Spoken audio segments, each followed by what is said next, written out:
and welcome back to the Azadi Amrit Mahotsav and the ICAR 75 lecture series, which you know is a very important platform to celebrate the proud moment of 75 years of India's independence, which we are going to complete on 15th August 2022.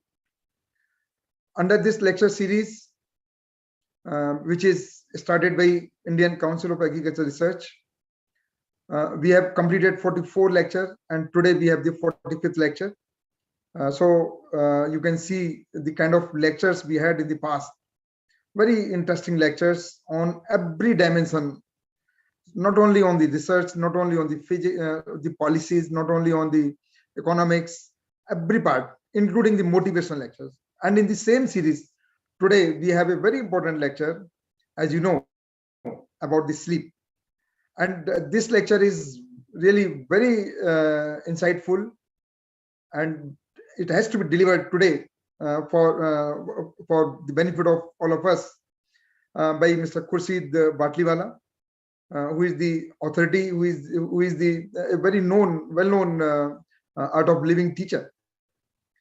Colleagues and my friends, as you know, the sleep is nature's superpower, and human beings are the only species on the planet who willingly delay their sleep, resulting in disastrous health and economic consequences. And the longevity is compromised, immune system takes a hit, and all sorts of health challenges are faced. And we know all that how important this sleep is for us. If you do not complete the full sleep, you know what kind of complications we get about. And this talk will be full of interesting facts about the sleep, and will cover about 5 tips which Mr. Batliwala is going to give to us to get the best possible sleep, which in turn will create a snowball effect and bring about an improvement in the quality of our life. Mr. Batliwala is a well-known figure, but still for the benefit of our audience, Mr. Batliwala, I can just tell you, the audience today, they are very eminent persons in their own field. We have the vice chancellors of agricultural universities. We have the top authorities from our Indian Council of Agricultural Research, our directors, our senior scientists, professors, teachers, and many more persons who are attending this lecture, your interesting talk. Friends, Mr. Khurshed Batliwala holds an MSc in mathematics from the prestigious IIT Mumbai.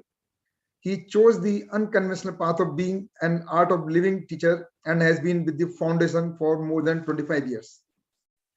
He has organized, created, and taught various self-development courses in more than 30 countries around the world.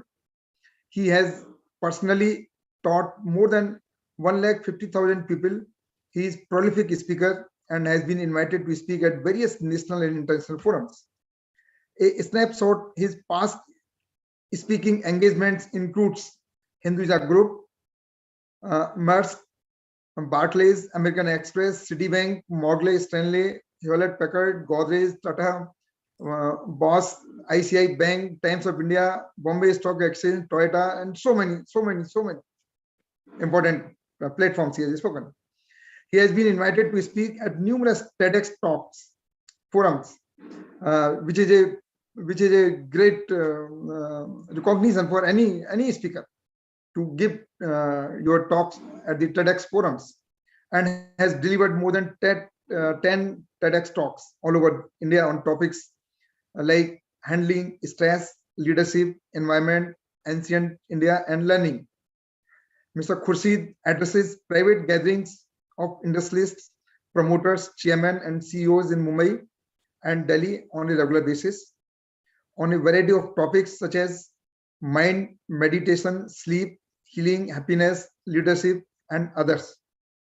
He is a personal coach and has guided many people towards the realization of their goals. Inspired by Sri Ravi Shankarji and drawing on his own vast knowledge and experience, his talks and workshops are a smooth blend of science, technology, and ancient Indian wisdom. Friends, as you know, this platform also has been shared by Sri Ravi Shankar. In the initial phase, he gave the talk, and which was a very motivational talk for all of us. So in the same series, we will have this talk also.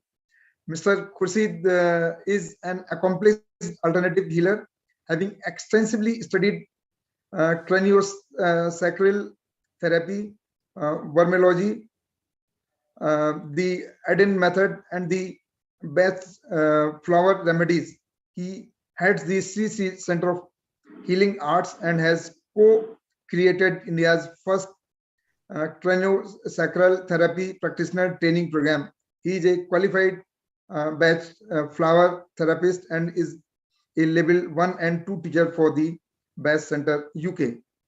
He and his colleagues Dinesh Gotke have co-authored 2 books, very famous books. The first, Ready, Study and Go, Smart Ways to Learn, published by HarperCollins, India, and the second, Happiness Express, published by Amazon Westland.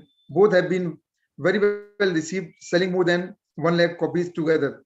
A proud moment for any author to have so many copies. Their textbook, Sleep, Our Way to Success, is about sleep and success. The first part of the book is all about sleep and how you can ensure you get all the amazing benefits of great sleep, health, vitality, and energy.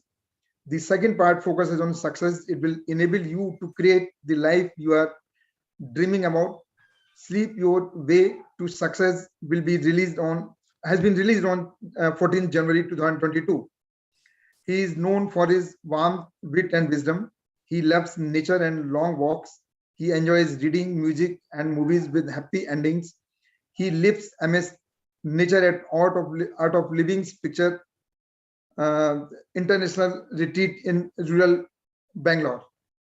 So it's a proud moment for all of us to listen to Mr. Khurshed Batliwala ji. And thank you very much, Mr. Batliwala ji, for accepting our request to deliver your talk. And we are eagerly waiting to listen to you, to your 5 tips which you are going to give to us.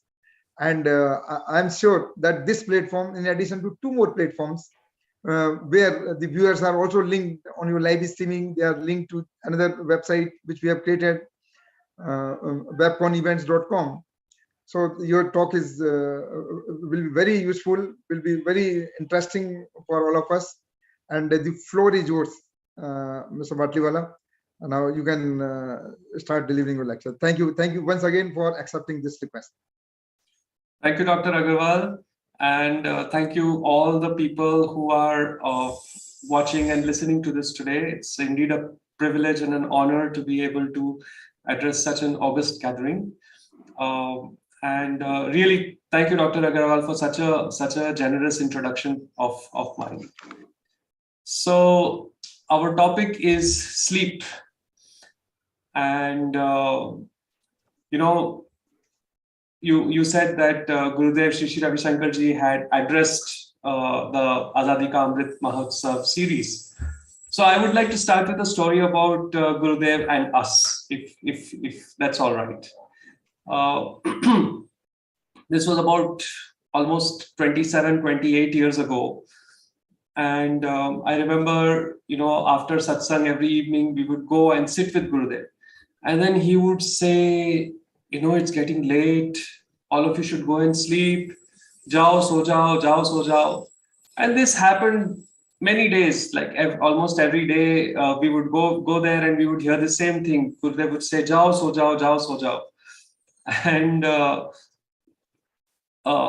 one day he started laughing and he said, सदियों से जो भी संत महात्मा सब आए हैं बोले हैं जागो जागो हम बोल रहे हैं सो जाओ and then he said लेकिन ठीक से सोओगे नहीं तो जागोगे कैसे?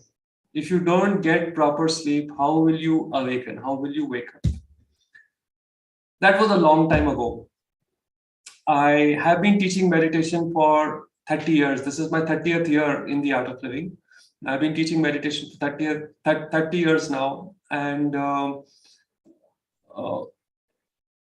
I went through a fairly dark period of my life about 7-8 years ago.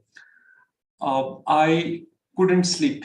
I had insomnia, very bad insomnia, and the associated health issues that come with it, anxiety, panic attacks, brain fog, couldn't think straight. It was only my practice of meditation at that time that kept me sane, that kept me functional. And I remember going to my doctor, and she told me, you know how to fix yourself. You have been meditating for so many years. You know how to fix yourself. I don't want to give you any medication, because any allopathic medication in some way or the other is going to be addictive. I don't want to start you off on it.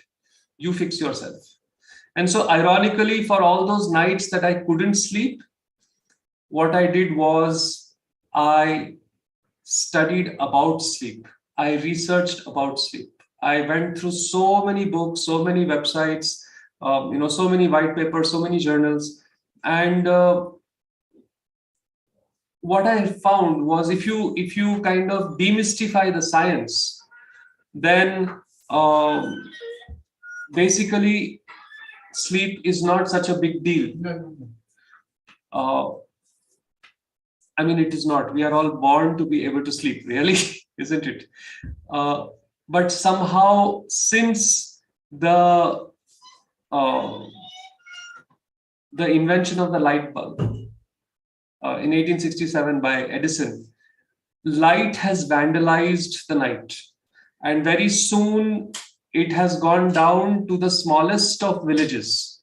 All over the world, in the night, there is no darkness, there is light.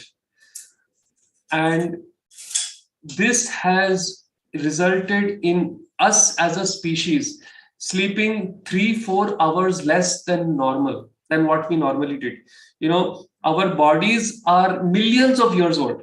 Evolution has sculpted our bodies over a few million years. And then suddenly last 50, 60, 70 years, 100 years, we have,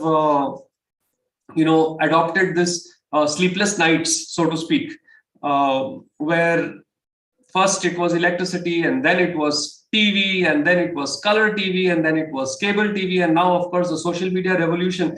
And there are just so many things that are happening in the night that we have found things to do other than sleep. And the consequences are really, really dire. Everybody must have heard about drunk driving. Yes, where people, they get drunk and then they create accidents. But there is something called drowsy driving. In drowsy driving, what happens is the person has not slept enough and they drive and they fall asleep at the wheel. And when you're driving 80 kilometers per hour, 100 kilometers per hour, even 3 seconds, 4 seconds, 5 seconds of that can create catastrophic accident. And 4 times more accidents are caused by drowsy driving rather than drunk driving. But I don't think there is any country in the world that has this test or has any provision to check for drowsy driving, right? The Challenger space shuttle explosion of 1986, that is directly related to NASA staff not sleeping enough. The Chernobyl nuclear meltdown, that is related to the staff working for 40-hour shift. The Exxon Valdez oil spill, that is again the first mate just fell asleep at the wheel of the ship and it crashed into that iceberg. It created such terrible loss to the ecosystem. And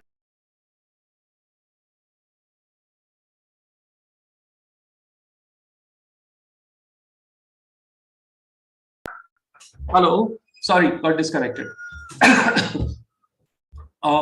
So the human tragedy that has been caused by not enough sleep is immeasurable, really. On a personal level also, if you do not sleep, it is said that every single organ and system of the body is negatively impacted if you don't sleep enough. And what I mean by enough sleep, I mean 8 hours every night. So US alone spends $100 billion a year on just sleep deprivation problem and the associated productivity, creativity loss that happens because of that. There is something called presenteeism. Absenteeism is the employee doesn't show up. Presenteeism means they have shown up, they are there, but mentally they are not there. So because of this absenteeism and presenteeism, the US is spending close to $400 billion a year. So it is affecting the bottom line. If it is affecting the profits. So people are at risk. Profits are at risk. Environment is at risk. Okay. So your immune system gets compromised. People who don't sleep enough fall sick more often. Your immune system does not have the time to recoup and create the antibodies that it requires to fight disease. Okay. Your hormonal systems go for a toss. So a lot of these things that we hear, thyroidism, etc., these are all caused because of lack of sleep. Besides, even your mood hormones are affected. So you might find yourself more irritable, more grumpy, more triggered. Small things bother you. Sometimes you get angry, you say, why did I get so angry over such a small thing? It is very possible that it is because you are not sleeping enough. The worst part is your decision-making ability is affected. A person who does not sleep enough, they cannot take good decisions. And especially when people are on the top of the, of the corporate ladder, when they are CEO, managing director, when they are in the C-suite, and they are not sleeping enough, then the decisions that they are taking are going to be affecting so many people down the line, their families, their communities. And it is very scary that just because this person is not sleeping enough, he can take some bad decisions that can create so much havoc in so many people's lives. So basically, you lose health, you lose your smile, you lose your ability to be cheerful, you lose your ability to be positive. You fall sick more often, and you cannot take good decisions. Besides all this, as you grow older, all the brain degenerative diseases, Parkinson's, Alzheimer's, dementia, all these are related to not enough sleep during your lifetime. So the list can go on and on and on. I mean, I can talk about this for another 2 hours about all the hazards of not enough sleep. But I think it is, I hope that all of you are convinced that sleep is the foundation of success.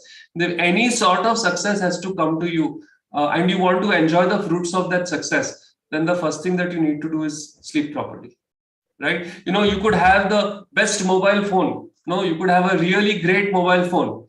But if there is no charge in this phone, it is just paperweight. Sleep allows us to charge ourselves. Sleep brings that energy within us so that we can go after the dreams that we want, that we have been dreaming about, so that we can live the life that we really want to live. And all this is possible first through sleep. Of course, hard work, of course, exercise, of course, all that is there. But none of that will work if the sleep is not in place. There is a story of this very, very tough professor in Harvard. And his students had come to him and said, sir, we do not agree with the marks that you have given us. We think that you have given us very less marks.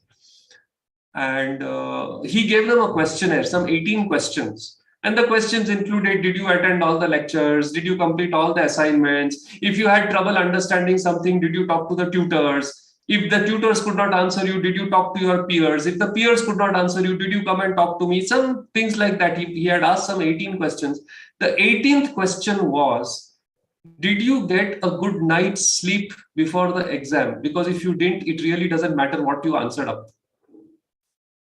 The studies have shown that if a person, a straight A student, a person who has got straight A's, that person is sleep deprived by only 1 hour for 7 days. So if that person is normally sleeping 9 hours, you let them sleep 8 hours. If they're normally sleeping 8 hours, you let them sleep 7 hours. Their performance goes to the bottom of the class, and it takes 1 month for them to come back to the top of the class. This is the kind of power that sleep has in making you even smarter. Okay, so I understand that there are many educationists over here, who are listening to me today, and I would really beseech you that you also tell your students, don't take sleep lightly, because basically sleep makes you smarter, right? Your brain gets the time to process the information and convert it and create those insights and ideas that are the mark of genius. If you look at all the greatest of inventions and discoveries, you will find that they have happened when that person was relaxing. Newton was sitting in the garden and the apple fell on his head. Archimedes was in the bathtub, isn't it? You will see that there are all these amazing insights that come when that person is relaxed. Okay, only relaxation is not going to work. Okay, of course you need to work. But after doing intense work, you need to give yourself the time to relax, the time to unwind. That is what brings forth genius, right? And sleep is one of the most profound ways of that nature has given us to unwind and relax. Dr. Matthew Walker, who is considered the world's leading authority on sleep, he says that sleep is nature's best attempt at immortality.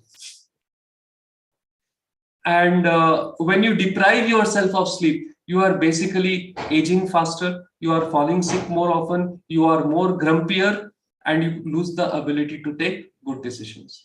When you are sleeping well, you are having 8 or more hours of proper good sleep, good quality sleep. You will feel younger, you will be smarter because your brain has got the time to process the information that it has absorbed during the day. You will fall sick less often. Your immune system will be very strong. Okay. And you will become a far more pleasant person to be around. You will not get triggered so often. All right.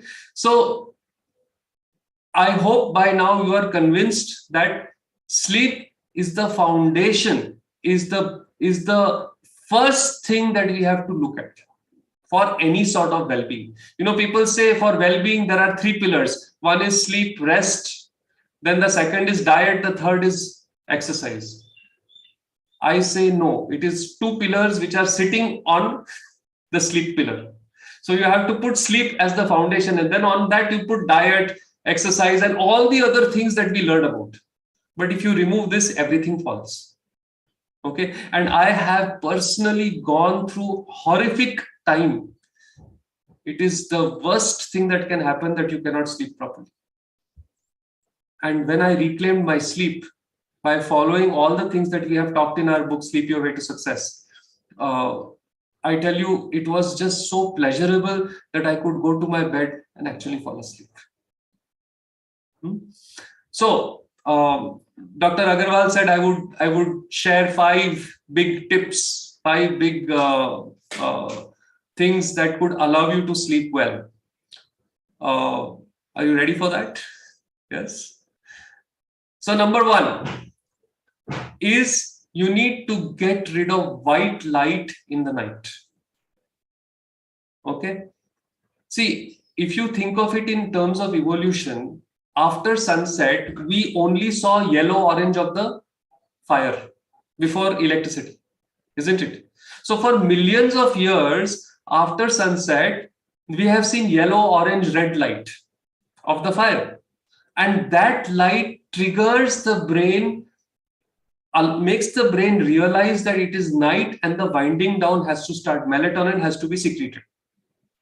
If there is white light exposure, then the brain gets confused. It does not understand whether the sun has set or not, and therefore keeps delaying the melatonin secretion. So for every 1 hour of exposure to white light, say from 6 p.m. to 10 p.m., you have sat in white light, then your sleep cycle is delayed by half an hour. So instead of feeling sleepy at 10 o'clock, you will feel sleepy only at midnight. Do you see what I'm saying? And these days, your warm yellow LED lights are so cheap. You can just replace all the bulbs in your house with warm yellow LED lights. This itself will create an ambience for proper sleep. This is the first big thing. Okay. So remove white light from your life. And white light somehow is a huge problem in India. I was in Bombay a few weeks ago, and we were driving from Chhatrapati Shivaji Terminus to Dadar, which is a suburb in Bombay. It's about 20-minute, half an hour drive. And I was sitting on the left of the car. It was in the evening. I was just looking at all the buildings that were there along the road. I counted only 11 houses which had yellow light. All the others had white light. That means someone or the other in those houses are having compromised sleep. When I started writing the book Sleep Your Way to Success, India was in the top 20 countries of most sleep deprived. Now it has come in the top 5. In just 6-7 years, India is now considered in the top 5 most sleep deprived countries in the world. And this is not something that we should be proud of, because we are getting a hit economically, we are getting a hit physically, our people are falling more sick, we are not able to think well. And as we grow older, and these Parkinson's and Alzheimer's and things like that happen, we become such a burden on our families and on society. Right? So the first thing, ban white light in the evening. First tip. Second is, make your bedroom cool and comfortable. Heat will wake you up. India is a tropical country. A lot of India, there is a lot of heat. It is a good idea to invest in an air conditioner or at least a nice ceiling fan, so that you are not exposed to too much heat. The sleep science says the best temperature for sleep is between 18 degrees and 22 degrees Celsius. Your bedroom should be maintained between 18 to 22, maybe up to 24 degrees Celsius. More than that, your body will heat up and heat will wake you up. Have you noticed that on hot summer nights, it's a little more difficult to sleep? Have you noticed you wake up more often? Because for sleep to continue, the core body temperature has to fall. Which brings us to the third big tip. Take a hot shower every night. When you take a very hot shower, very, very hot water hits your skin, the blood is forced to the surface and therefore the core of the body cools down. So it is easier to sleep and stay asleep. Okay, so what are the first 3? Ban white light. Second, make your bedroom cool and comfortable. And third, take a very hot shower in the night. Okay, before you retire. Now, number 4, this is very important. And this is perhaps very difficult also for most of us to do. Eat your dinner 3 hours before sleep. See, for the body, digestion is first priority. So if you have eaten dinner just before you sleep, maybe half an hour before you go to sleep, what will happen is, while you are sleeping, instead of doing rejuvenating work, instead of restocking and allowing your immune system to become stronger, the body will spend its energy just digesting the food that you have just eaten. Right? So it is great to go to sleep on a light, empty stomach rather than on a full stomach. So eat your dinner 3 hours, which means around 7 p.m. for most of us, which makes it a little challenging, but doable when you understand the science. All right. And then one of the most important is to maintain your bedtime and your wake up time even on weekends. Same time you should be sleeping, same time you should be waking up. See, human beings, we are creatures of habit and habitat. Right? We are creatures of habit. Our bodies love a schedule. When the schedule goes haywire, up and down, left and right, all the time, then the body becomes chronically unable to cope with that. And then all sorts of health challenges will come. Okay. So the 5 big tips, what are they? Ban white light in the evenings. Make your bedroom cool and comfortable. Take a hot shower before you retire for the night. Eat dinner 3 hours before bedtime, at least 2 hours, if not 3 hours. And finally, maintain your bedtime and wake up time. Keep it the same time, even on weekends. All right. Otherwise, something what we call social jet lag happens. See, if you have ever flown a long distance flight, say you have gone from here to Dubai or here to Europe or something like that, do you notice something called jet lag happens? You feel a little nauseous, you feel a little disoriented, you feel a little brain fog. like that, right? This is because the light is fooling the body. You have sat in the afternoon and you get off over there, it is middle of the night. The brain is still expecting it to be evening, but it is not getting that cue from the environment. And so it knows it has to reset all the body clocks. And that takes time. That is called jet lag. Now, if you sleep late in the weekend, on the Saturday and the Sunday, if you sleep little late than normal, if you say instead of waking up at 6 a.m. like you normally do, you wake up at 9 a.m. What has happened? The light is hitting your eyes 3 hours later. So it is like you are in Turkey, you are not in India. Your time zone has changed. And that is why on Monday morning, people feel so tired and so exhausted and they feel, oh, I don't want to go to work. I'm feeling tired. And Monday morning blues happen. It is actually jet lag. It is called social jet lag. Okay. So you become jet lag just sitting in your own house. You have not even traveled.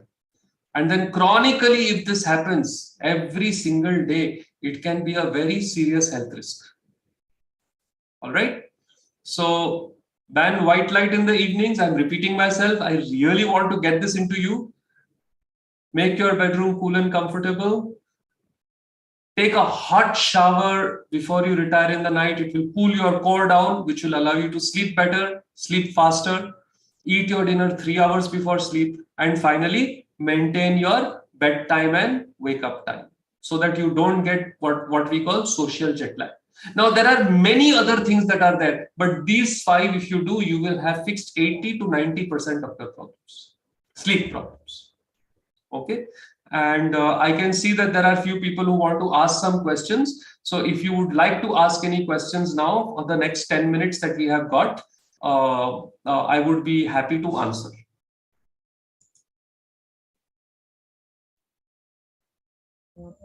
If you have any questions, you can type. Otherwise, we can ask Mr. Batliwala if he has some more tips to give. he can go on. But can I just ask you, Mr. Batliwala, how the birds and the animals they do sleep? Because they are also living beings. So how they complete, like horses? I've heard that they don't lie down and in the standing position itself they sleep. Yeah. No, sleep is quite a mystery.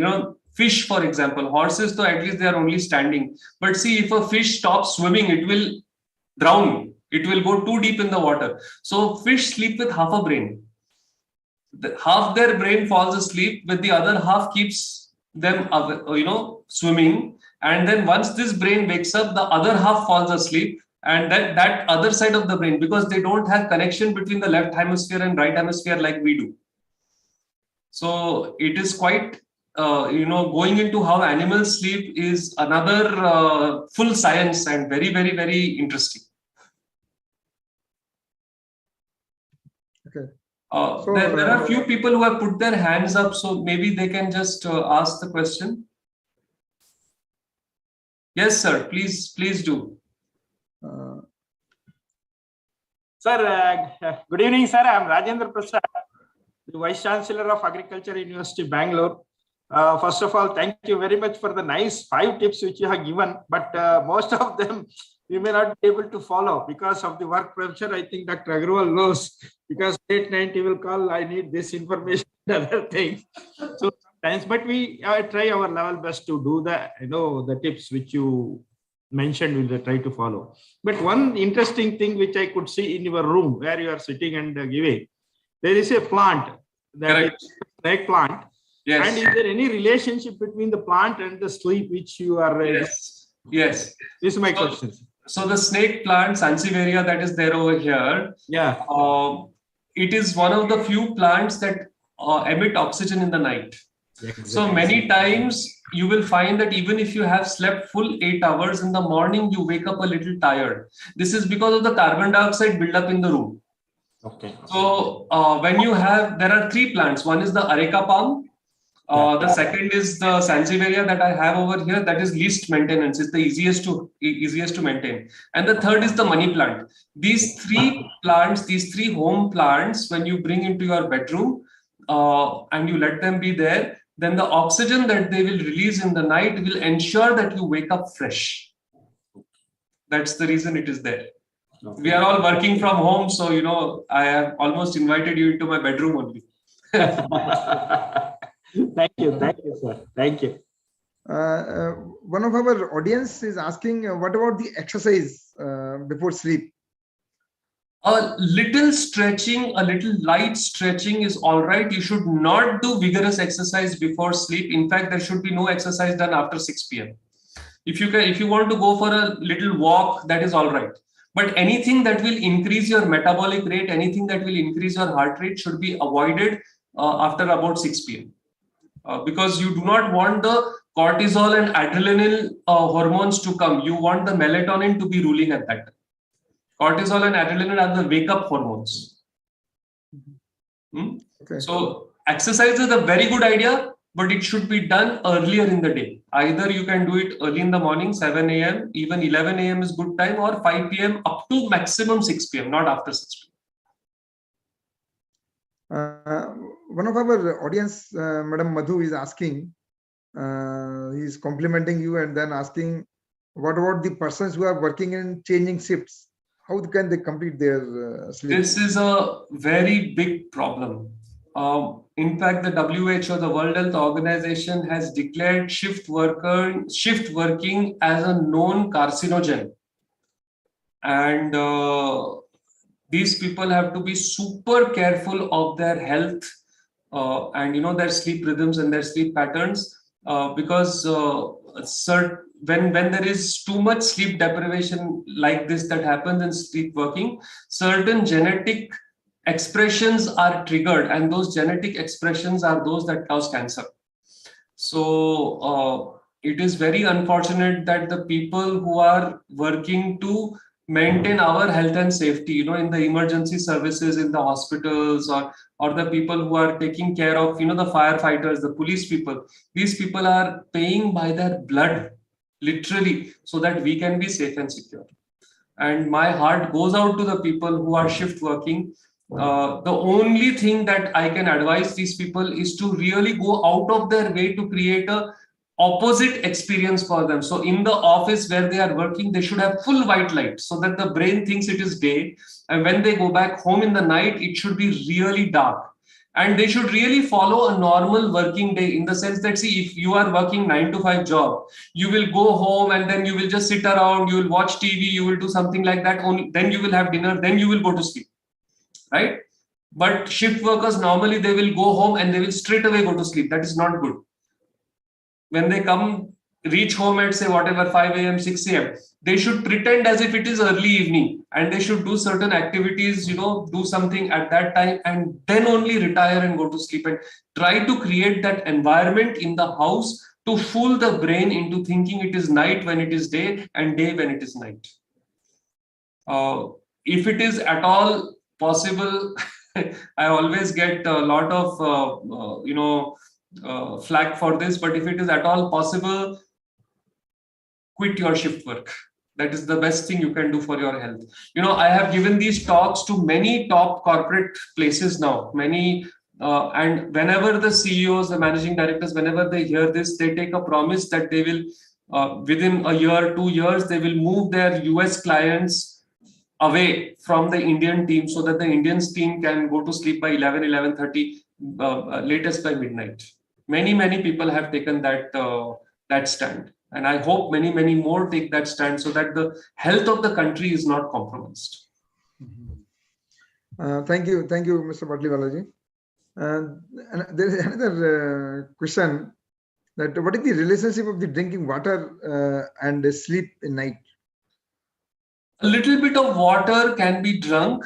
You see, when you sleep, in the morning, you will have lost approximately 1 liter of water through your breathing out.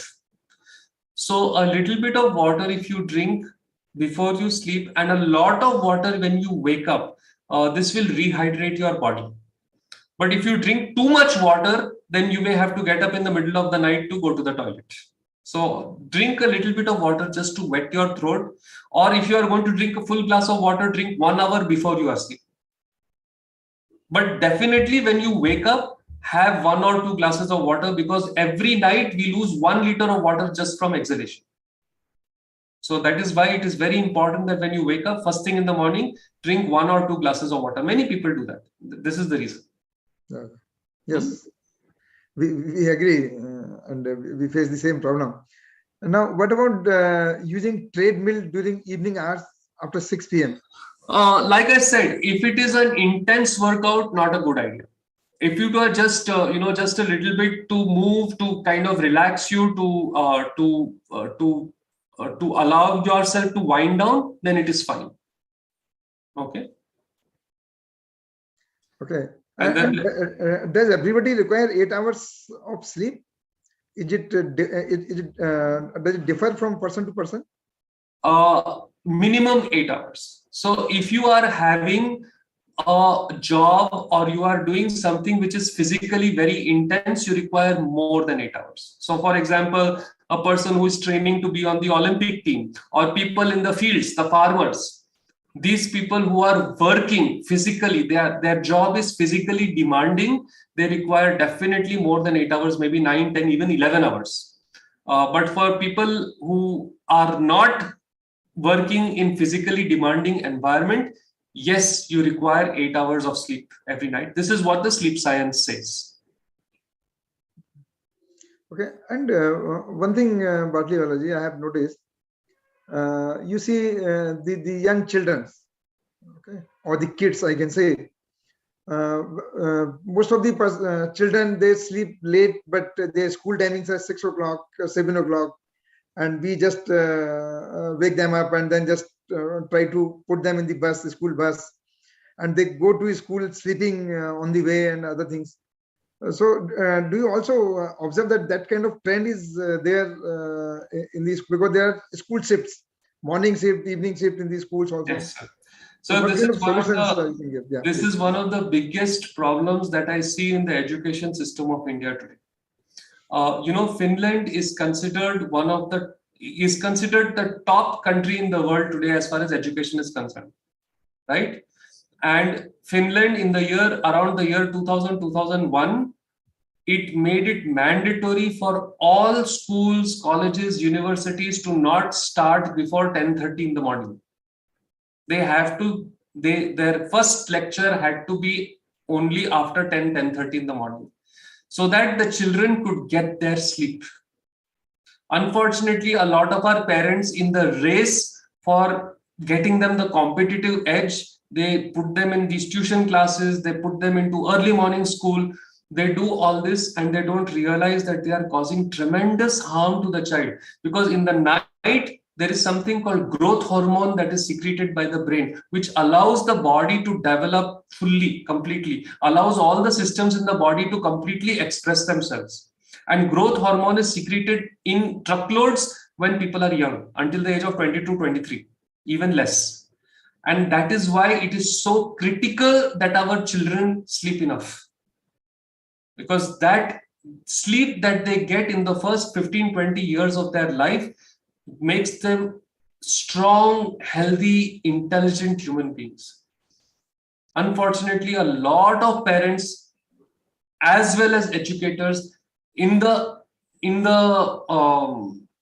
good intention of giving the best that they can possibly give to the child, neglect sleep. And that is really hurting the health of our children and the intelligence of our country. Right? So, this is a very, very beautiful point that you have brought up, sir. And I have always told all parents and all educators, I say, I will touch your feet, but please, tell educational institutions that they should start their lectures little late in the day, so that the children can get the requisite amount of sleep.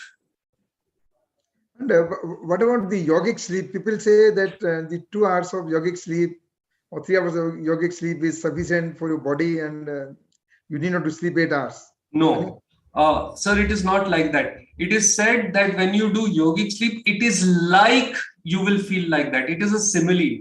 It is not reality. See, we have 4 states of consciousness. We say there is awake, sleep, dream, and meditative. 4 states of consciousness are there. Huh? Now, what you can achieve in the awake state, you cannot achieve in the sleep state. Similarly, what you can achieve in the sleep state, you cannot achieve in the dream state, and so on. So if someone says that I can do what I can do in sleep while I am doing meditation, they are as foolish as saying I can do what I can do what I'm awake when I'm sleeping. They are 4 separate states of consciousness, and all 4 have their importance to create the experience of life as we know it. And one very interesting question by Madam Madhu, that after listening to you, I think that our Prime Minister can make a good case study, as he sleeps for few hours but performs efficiently. Never seen him even yawning. Yeah, sometimes I feel that if we slept a little more, we would be even more amazing as a country. But Dr. Madhu, you're right.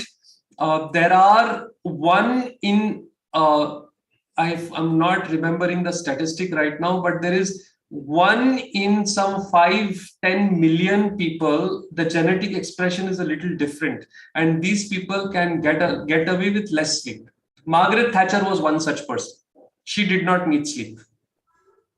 It is possible that our Prime Minister Narendra Modi also has that very different special genetic expression. But for people like you will find that like that maybe 5,000, 10,000 people like that are there on the planet. For the other 8 billion people, 8 hours of sleep is required. So I don't. They are too much of an outlier to even talk about it.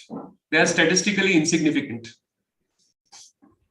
And how to stop the bad sleep, bad dreams? Somebody is asking. Okay, there are 2-3 things that can be done. One is, and this is not based on any science, this is just pure experimentation with a lot of people I have worked with. Sleep east-west or west-east. Don't sleep north-south. Especially if you're having bad dreams and disturbed sleep, just see if you can sleep east-west and see whether that makes a difference. This is first thing you can do. Second thing you can do is, the grass that is offered to Ganeshji, it's called Durva grass. All of you will be knowing it, Durva grass. Take a little bit of that grass and put it under the pillow. That also helps very good sleep. It will remove bad dreams.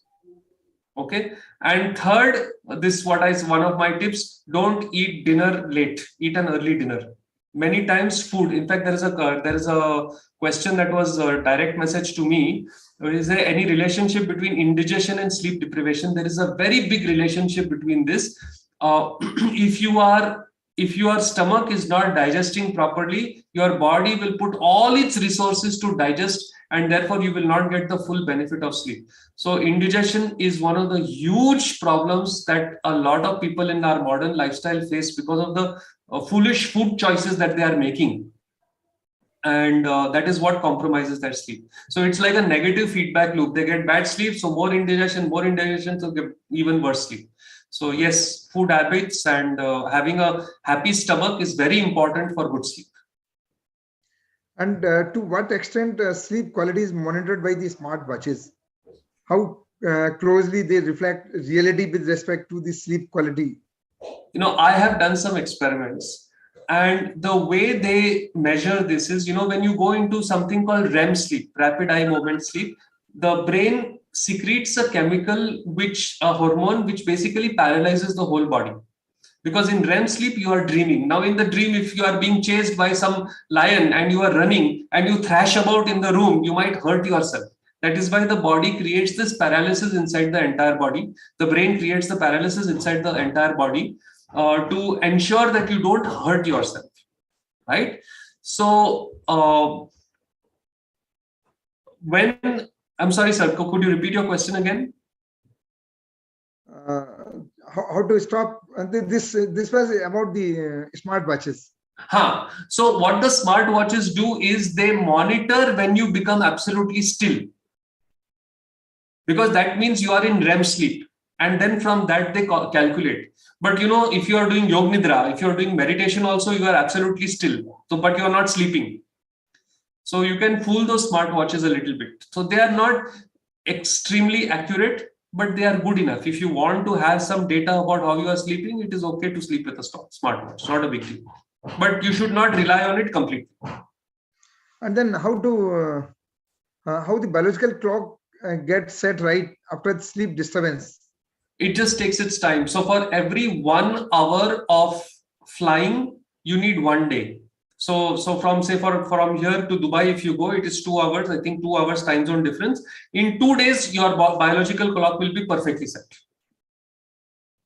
Okay. So for every 1 hour time zone difference, your body will normally take 1 day to completely adjust. So for example, if you go from here to London, which is 5 hours, then it would require you at least 4 to 5 days to become completely set in your rhythm. There is another question which I'm not able to understand. You were meditating for 30 years.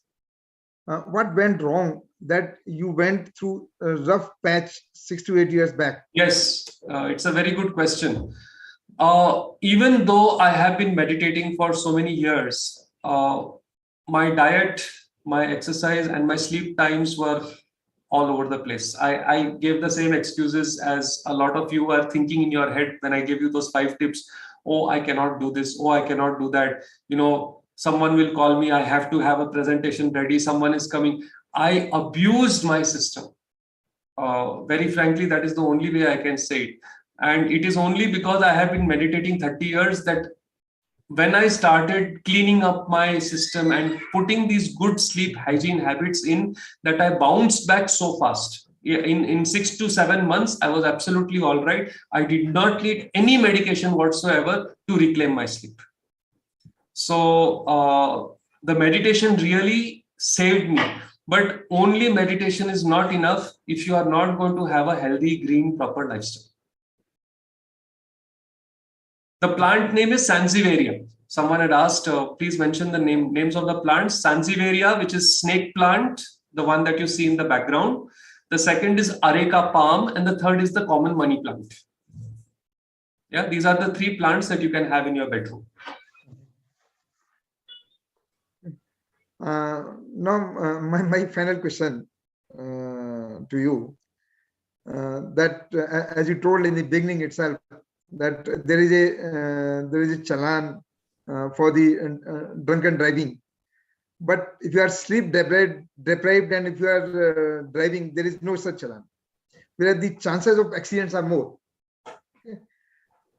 So has any proposal been sent by anybody to the government for making some law so that the police can check whether you are sleep deprived or not? This is the problem with sleep deprivation. When you are drunk, you are drunk. But when you are sleep deprived, you don't know you are sleep deprived. A sleep deprived person has no idea that they are sleep deprived. Their brain just takes these what is called micro naps. And therefore, they just manage to get through the day. But micro naps can be very, very expensive when you are driving. And the biggest problem with sleep deprivation is this, that the person who is sleep deprived doesn't know that they're sleep deprived. And so therefore, I do not even know whether we can create some way, with that, at least with that drunk driving, they can have that breath test and all that. But for drunken driving, other than a blood test, drowsy driving, other than a blood test, there is no way you can really find out whether that person is actually capable of driving safely. Yeah. Nice. Thank you very much for your excellent tips, your excellent viewpoints, your insights into the sleep. And now I think we are all convinced that the good sleep is the basis for the good health. If you want to really have new ideas, as we are all scientists, if you want to have the more focused work, the first and foremost thing we have to do is that we have to sleep properly. We have to sleep in time. We have to sleep with the dreams, whatever is there, so that whatever temporary things are there in the mind, they get stored and they become the permanent thing in our mind. So thank you very much, Mr. Batliwala ji.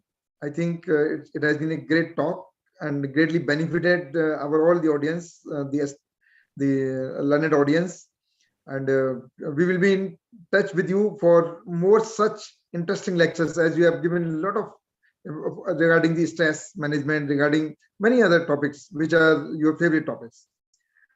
And I can just tell you, the Indian Council of Agriculture Research, as you know, it is one of the biggest agriculture research platform, having 120 research institutes, having more than 730 Krishi Vigyan Kendras each districts, having 74 agriculture universities, and so many other regional stations. And this is just due to the efforts of ICAR, the KVKs, the universities, and the farmers, that today we are self-reliant in our food system. So hats off to you for giving us this tips, and hats off to the ICAR for coming out with so many new technologies, new things, and making the food available for everybody during this lockdown. We didn't import anything. This today's talk, I think, will further boost the energy among the scientists, so that they will innovate more and more things, more and more technologies for the farmers. So thank you very much once again, Batliwala sahab. And we would have loved to have you physically in our campus in Delhi, but whenever you can find time, I think we will love to have you physically in our campus, and we'll try to listen to you more interactively, and that will be our pleasure. Thank you once again, and thanks to all the audience for this wonderful. Thank you, Dr. Agarwal, and thank you to everybody who listened to me. And I hope you have really good sleep and you have amazing success in all your respective fields. And you have done an absolutely phenomenal job in when you said that we never imported anything during the lockdown. You know, the hair on my hand was standing. That what an achievement that is. So thank you for taking care of all of us. And I sincerely hope and wish that this message of good sleep being the foundation of success, which is in our book, Sleep Your Way to Success, can reach all the universities and all the students and all the staff of this amazing institution. And just last moment, our Secretary and Director General, Dr. T. Mohapatra, has joined. And so can you just unmute Dr. Mahapatra, sir? So I want to have a final message from him, and it is he who asked me to have your lecture, that we can have the one of the very important lecture from Mr. Batliwala. He just asked me, he instructed me. So D sir, he has given wonderful tips, 5 tips that how to get better sleep, what is the importance of the sleep, how we can innovate better things if we have the proper sleep. So it's very useful, and I think a lot of questions have arose from the audience, and he responded to all the questions, that if you are not able to sleep, how to complete your cycle of sleep if it get disturbed due to the jet lag, and many more things. So over to you, sir. So can you unmute?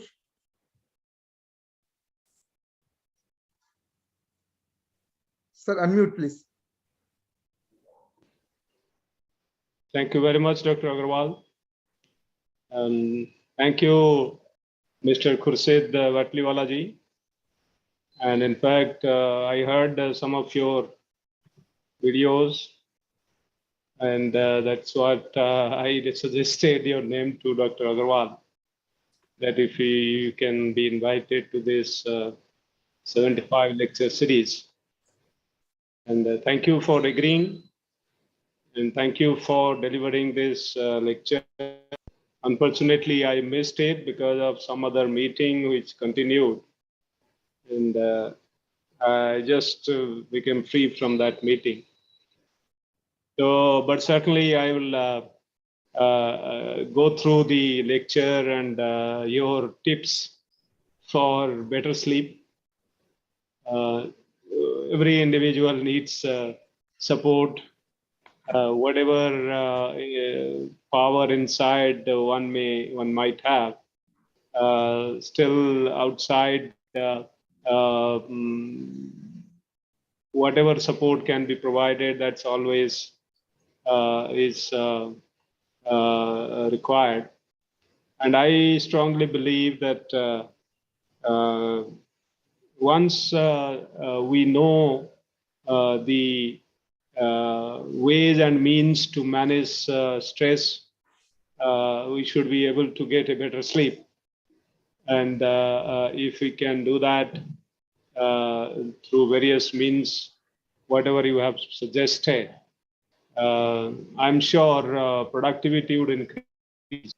As a kind of general idea, common sense, that if we are disturbed at night and don't have proper sleep, obviously the whole day is gone, because there will be lack of concentration, restlessness, and without any focus. So obviously contributions or efficiencies with regard to what we intend to do, so obviously they will be all reduced.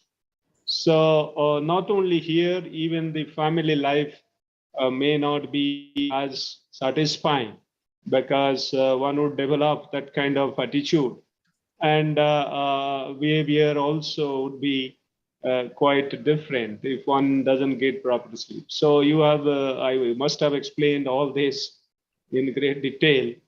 And so obviously sleep has many implications. It is smaller level, lower level, to highest level. Every individual needs good sleep. So I'm sure we are analyzing all the recommendations coming from the lectures, and we are building onto those so that we are able to implement. Some of these would go as advisory to all the staff and the scientists, that if one follows these, certainly one would be able to have better life. So that's the ultimate objective. And Sri Ravi, Ravi Shankar. Sri Ravi Shankar ji, also provided a lot of insight, and we have many others, in fact. So different walks of life, and getting inputs and suggestions. So they are very quite, I'm sure they would be quite useful. So thank you very much, without prolonging it too much. And without listening to a lecture, I should not comment.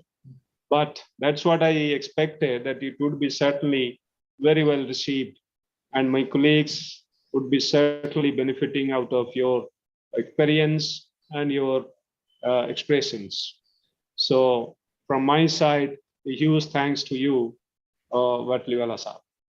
Thank you, sir. Thank you, sir, for your kind words. Thank you. And he started with a very positive note. He just told the problem is not of the absentees in the offices. Problem is with the presenteeism, the persons who come in the office who are sleep deprived. So they are more problematic. Really, it was a very valid point. Okay, sir. Okay, so with Thank you. Thank you once again. Namaste, and we end the session here. Thank you. Thanks to all of you. Thank you, Batliwala ji. Namaskar. Namaskar.